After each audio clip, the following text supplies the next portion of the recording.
The only people who don't want to disclose the truth are people with something to hide. 710 KNUS, 710 KNUS.com. Please say good morning, say Merry Christmas, and Happy New Year to the one and only Dr. Jerry Corsi. Dr. Corsi, good morning. Peter, Merry Christmas, Happy New Year. You too. To you and to your audience, by the way. It's a great time of year. I get to say this to people like you, Robert Spencer, so many others. I don't know what I would have done without you in this fight for whomever Barack Obama really is. You've been a stalwart, you've been tough, you've done the work, you've done the heavy lifting, and you've taken the shots. And so all of those things having said, now we come to this, although we knew about this guy because he lived in China, but now he is speaking out. Dr. Corsi, of course, a Harvard PhD, has written extensively about who Barack Obama may or may not be. He certainly isn't who the life story says him to be. You go to our website, 710knus.com, and there's a picture of the half-brother. And according to Dr. Corsi, and I'm just going to turn it over to him to speak, he's 48, and he is the son, he says, of Barack Obama and his, quote, third wife. Is that fair enough, Doctor? That's fair. That's exactly the case. Pick it up. His name is Ned Asanjo. This brother, half-brother of Barack Obama, lives in China. And what really got international attention last week, and it was published in London, it was published all around the world, was that this half-brother of Barack Obama, Asanjo Obama, from China, has published a brand new book. It'll be out in the United States called Cultures, My Odyssey of Self-Discovery. It'll be out in February in the United States. And the book says that Barack Obama, the president, his half-brother, is lying about his past, that what stories that were told and incidents that were created in the autobiography Dreams for My Father that Barack Obama published in 2008. It was a republication of the book, and it helped Obama to really gain prominence on the rise to power and the run for presidency. This was supposedly a brilliant autobiography and really captured a whole complex issue of race. Well, what Asanjo is saying is that his brother Barack Obama lied, made things up. It isn't true. It didn't happen. It's all fictional. This isn't who Barack Obama is. And the book is explosive because of that, because it follows in a lot of analysis that I've done. Others, Jack Cashel has done a great deal here, saying that Bill Ayers, the Weather Underground bomber, was really the author of the book. And Ayers keeps toying with the idea that he did write the book. He toys with admitting that. And, this Asanjo is going to go on a speaking tour. He will be representing the book, and starting in February, I think it'll be more news in the United States that Barack Obama's autobiographical story as told in dreams is largely fictional, written for political purpose and gain, not really conveying the truth. Now, I've already started to make my bets on whether or not Brian Williams will have this as a story, whether the Denver Post will run it as a story, whether the New York Times will do it, whether the Today Show will do it.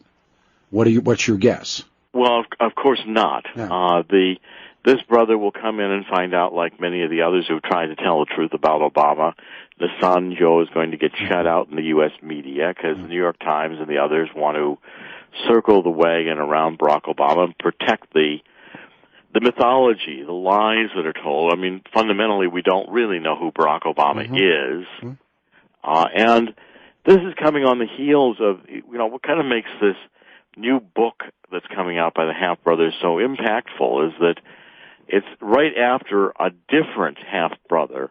This is the Omar Onyango Obama, who's been living illegally in Boston for 40 years, went to a immigration court hearing about 3 weeks ago, and also said that, for this, the lie here was that Onyango, Uncle Omar, said to the court that Barack Obama, when he was in Harvard, coming to Harvard as a law student, had stayed in his apartment. And back when this was first said, back Obama really running for office, 2008, again 2012, the White House was denying this. The White House was saying that Barack Obama did not know this Omar. This Omar has been in trouble on and off. He's had difficulty working. Government's been trying to deport him for years, 40 years. He had a traffic accident. He was drunk driving out by Framingham, I believe, in Massachusetts, and made the news and claimed he knew his brother, wanted to call Barack Obama in the White House. And, of course, the White House said they don't know anything about this guy. And Obama, the president, basically denied that he knew this Omar. Well, it turns out the White House did admit, oh, yes, Barack Obama did stay with Uncle Omar for maybe, they said maybe 3 weeks, sometime before he actually started Harvard Law School when he was coming into Cambridge the first time. So it's again clear that Obama's told lies about his family and lies about his history when it's politically convenient for Obama to tell lies and to fabricate, which, of course, is not what we expect of our political figures, of our presidents. A standard of, who are these guys or women, I think is a legitimate question the American people have always asked about presidents, and it's pretty shocking to find out that somebody in the White House, now from two half-brothers, Barack Obama's half-brothers, are saying that he lied about his history and are trying to come forward and set the record correct. One of the things that strikes me is, of course, the official story of mother and father is they were married and they lived together. Yet here we know that Barack Sr., who goes to Harvard, meets this woman at Harvard, and she goes back to Africa with Barack Obama, and they were married in Kenya on Christmas Eve of 1964. Right. So, but if he already has what had been described, and this is not a statement, this is more of a description, his detractors, Senior's detractors, said he had what was called in Africa at the time a bushwife, meaning he was married in his village, his town village, where he was the goat herder, right? So, well, in fact, that's right. In fact, Omar Onyango Obama, who's in Boston, comes from the first wife, yes, the African wife that Barack Obama Sr., the Kenyan, abandoned about 1957 when he went to Hawaii to go to the University of Hawaii. That's where he met Ann Dunham, who's the second wife, who's supposedly the but they're not married. Father. Well, again, that looks like it's a fiction. There's no marriage certificate ever been found, and the Immigration Service at the time doubted that Obama Sr., the Kenyan, was the father. That's on the public record. And this new brother who's shown up, this Nisanjo, who is in China, is a product of the wife that Barack Obama acquired at Harvard after he abandoned Ann Dunham. Right. So we got two wives. We got the wife in Kenya, the wife supposedly in Hawaii. This woman whose name was either Ruth Baker or Ruth Niedersand. There's even some doubt about what her name really originally was. In what has been written, he calls her Baker, right? And Baker, yeah. And it was actually one of the autobiographies, or one of the biographies that came out later. She was always called Niedersand, and then this Baker entered in, and I haven't figured out. No one seems to really know why. It's one of the other mysteries about Obama's background. Anyway, this woman, Ruth, who is Jewish, a white woman in Boston, fell in love with Barack Obama Sr., the Kenyan, and followed him to Africa, where he agreed about a year later, after going back to Africa, to marry her. And this Mark in China, who's written the new book, is a product of that marriage. So that's why they're half-brothers, because the Omar is a product of the Kenyan wife, and this Nisanjo in China writing the new book is a product of the white wife, the Ruth, the Jewish woman that followed Obama back from Harvard and married him in Kenya. And she had two sons by Barack Obama Sr. So when he goes, she marries him in Kenya in 1964, yes, but then divorces him in Kenya. Yes, and divorces him and takes on this is where the new name Ndesanjo, Nisanjo, which again is someone I don't know. We have tried to research him. He's a Kenyan, and so probably taking on another Kenyan as her second wife, Ruth's second wife, after she divorces Barack Obama Sr., the Kenyan, who's supposedly Barack Obama's father. And the long story there, and Nisanjo also has been relating, it is that the Kenyan, the Barack Obama Sr., was an alcoholic. He was abusive. He beat the mother. Died in a car wreck.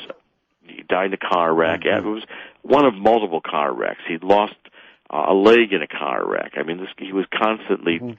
He had jobs in Kenya. The father, the Kenyan, the Obama senior, as a minor bureaucrat. He was out of favor, and he would drive his Mercedes into Nairobi, and they would drink after work, and then he'd try to drive home drunk and have car accidents, and one of them killed him. Dr. Jerry Corsi is with us. Our website, 710knus.com, has the picture now of this new. Well, we knew this guy existed, but he's now writing books. See, this is the big this new book, which he's self-publishing. This book, Cultures, is called. Going to be out in the bookstores in the United States in February, and it had an international kind of rollout because it got covered in London newspapers. We covered it. It was covered around the world with this book, and I think the real thunder, the blockbuster nature of this book is that Nisanjo Obama is claiming that his brother lied about his past, which validates what people like I have been writing for now since 2008, when I've been researching Obama and trying to point out to people that the documentation you can obtain about Barack Obama's life does not match the story that Barack Obama has told about his life. Would you do this, Dr. Corsi? Let's do, by the way, it's 7 after the hour, 7:07. It is 7:10, KNUS, December the 26th. I'm Peter Boyles. You can go look at this guy's picture, 710knus.com. This man is the guy. And let's exchange. What is, and again, it's called best guessing because there is no evidence. There is no truth. I think when the heat got so hot that Obama and his minions dropped that birth certificate, which is a layered birth certificate. I mean, any reasonable person would say, let's see the original copy. What Barack Obama did is he sent this woman attorney. She flew the night flight and comes back with a PDF file. And on that PDF file, it says father's race, African, which is a huge mistake. And, of course, the media, I remember at the time, Mike Litwin, the columnist, and all these people, see, at last the truth. And I come back to these things, and I go, how could this at last be the truth?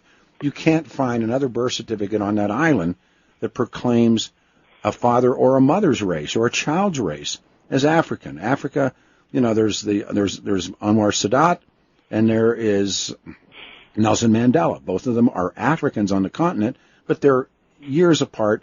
They're so different racially. One's a Semite and one's a Negro.